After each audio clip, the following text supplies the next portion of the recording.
नमस्कार। इन खबर में आपका स्वागत है। प्रधानमंत्री नरेंद्र मोदी लगातार मंत्रियों के कामकाज की समीक्षा कर रहे हैं क्योंकि मंत्रिमंडल में फेरबदल होना है। कुछ नए आएंगे और कुछ संगठन में जाएंगे।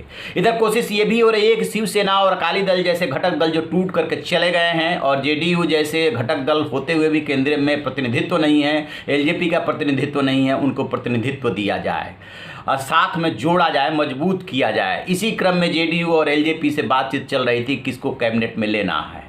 आ गई बहुत बड़ी खबर, एलजेपी में हो गई है बहुत बड़ी टूट। चिराग पासवान, रामविलास पासवान के बेटे अकेले बचे हैं अपने पार्टी के सांसद। 5 सांसद उनके चाचा पशुपतनाथ पारस समेत बगावत करके अलग हो गए हैं। अब इसके बाद सबसे बड़ा सवाल ये उभर रहा है कि इस ऑपरेशन को कैसे अंजाम दिया गया और अब क्या कैबिनेट में कौन बनेगा मंत्री। सबसे पहले ऑपरेशन की बात। दरअसल नीतीश कुमार पर विधानसभा चुनाव के दौरान जिस तरीके से चिराग पासवान हमलावर थे और अलग होकर के 143 सीटों पर चुनाव लड़े, उससे चिराग पासवान और एलजेपी को तो ज़्यादा फायदा नहीं हुआ। सिर्फ एक विधायक राजकुमार सिंह जीते थे, लेकिन नीतीश कुमार को बहुत ज़्यादा नुकसान हुआ, जेडीयू को नुकसान हुआ और उसी का बदला लिया है नीतीश कुमार ने। इस ऑपरेशन को जो बताया जा रहा है, खबरें आ रही है, अंजाम दिया है लल्लन सिंह ने, जो कि नीतीश कुमार के बहुत ही नज़दीकी हैं।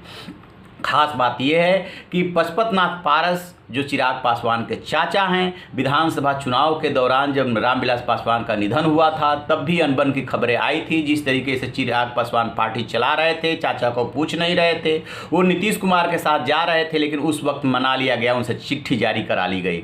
अब नहीं मनाया जा सका। दूसरा जो सबसे बड़ा गहरा धक्का लगा है चिराग पासवान को, वो प्रिंस पासवान से लगा है, क्योंकि वो तो बिहार के एलजेपी की कमान भी संभालते रहे।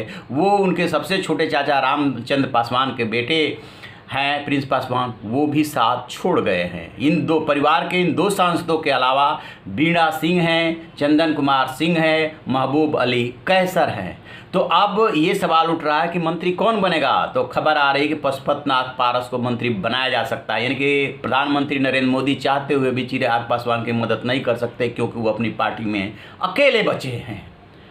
अब बात करते हैं नीतीश कुमार और लल्लन सिंह की। तो नीतीश कुमार की पार्टी से कौन मंत्री होगा, ये भी बात आ रही है कि पिछली बार इसलिए नहीं जेडीयू से कोई मंत्री बना था क्योंकि कैबिनेट मंत्री और वो भी 2 मांग रहे थे, इस वजह से बात बिगड़ गई थी। तो इस बार किसका नंबर, आरसीपी सिंह जो पार्टी के अध्यक्ष हैं और लल्लन सिंह, या कोई और, यही दोनों दिख रहे हैं। इन्हीं के लिए सारी कवायद चल रही है और जेडीयू इस बार केंद्रीय मंत्रिमंडल में शामिल होगा क्योंकि प्रधानमंत्री नरेंद्र मोदी और गृह मंत्री अमित शाह चाहते हैं कि जेडीयू शामिल हो। जब तक शामिल नहीं होगा तब तक अस्थिरता बनी रहेगी, क्योंकि नीतीश कुमार के लिए कहा जाता है कि वो कभी भी पलटी मार सकते हैं, तो वो थोड़ा मुश्किल हो जाएगा। तो इस तरीके से इस ऑपरेशन को नीतीश कुमार ने अंजाम दे दिया। लल्लन सिंह की बहुत बड़ी इसमें भूमिका है, लिहाजा लल्लन सिंह को इसका इनाम जरूर मिलेगा। आरसीपी सिंह पहले से ही दावेदार है, लल्लन सिंह भी पहले से दावेदार है। आरसीपी सिंह और लल्लन सिंह नीतीश कुमार के दाएं और बाएं हाथ माने जाते हैं।